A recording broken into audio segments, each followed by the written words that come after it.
औलाद का मोह। दिलीप और सुधांशु नाम के दो भाई थे।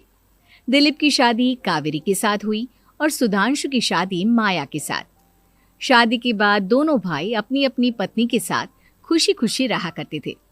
दोनों भाइयों के परिवार एक ही घर में रहता था। साथ में खाना, साथ में घूमना, कुल मिलाकर दोनों भाइयों का परिवार खुशहाल परिवार था।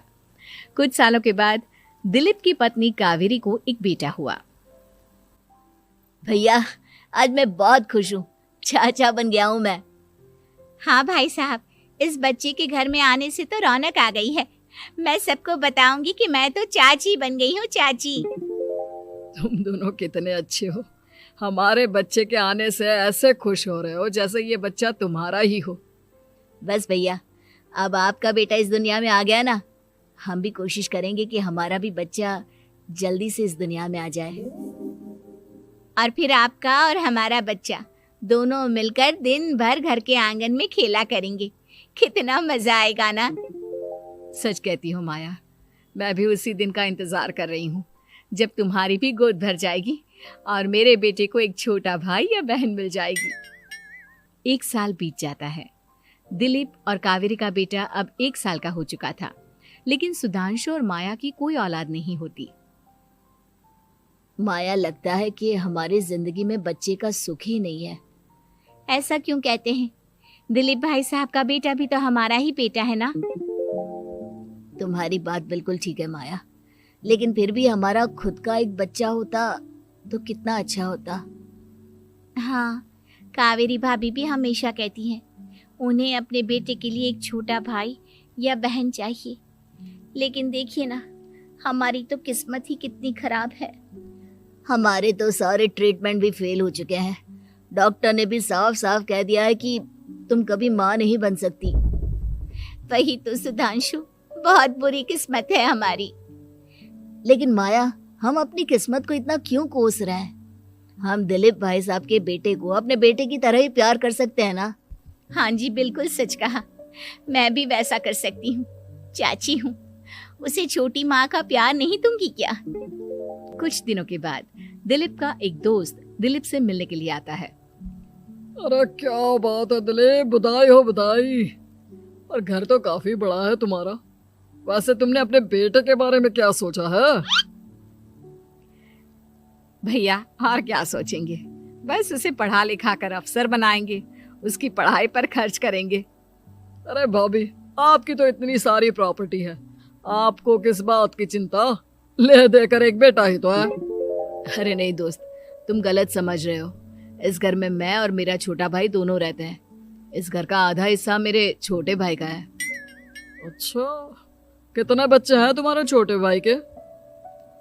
भैया, उनके साथ ना कुछ प्रॉब्लम है। मेरी देवरानी कभी माँ नहीं बन सकती। अरे फिर किस बात की चिंता? अरे मैं तो कहता हूँ अपने बेटे के भविष्य के बारे में सोचिए ही मत। बस ये घर उसके नाम करवा दीजिए। देखिए, आपके भाई का भी कोई बच्चा नहीं है तो सब कुछ आपके बेटे को ही मिलना चाहिए। लेकिन ऐसा करना क्या सही होगा?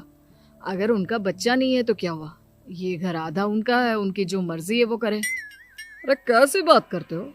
उनकी कोई औलाद नहीं है, वो क्या करेंगे प्रॉपर्टी अपने नाम रखकर?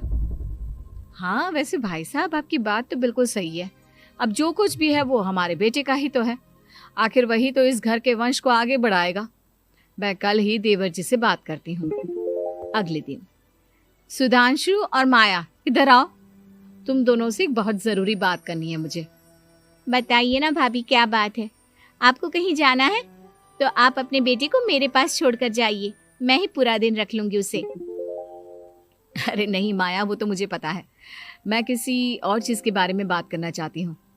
बताइए ना भाभी, क्या बात है? देखिए देवर जी, आपका कोई बच्चा है नहीं, लेकिन मैं जानती हूँ कि आप हमारे बेटे को अपने बेटे की तरह ही प्यार करते हैं। भाभी, बेटी की तरह नहीं, वो हमारा ही बेटा है। मेरे लिए तो वो मेरा ही बच्चा है। वही तो फिर क्यों ना ये सारी प्रॉपर्टी हम मेरे बेटे के नाम करवा दे, क्योंकि तुम्हारा हो या मेरा, हम सबका एक ही तो है बेटा। लेकिन भाभी, अभी तो वो सिर्फ 1 साल का है।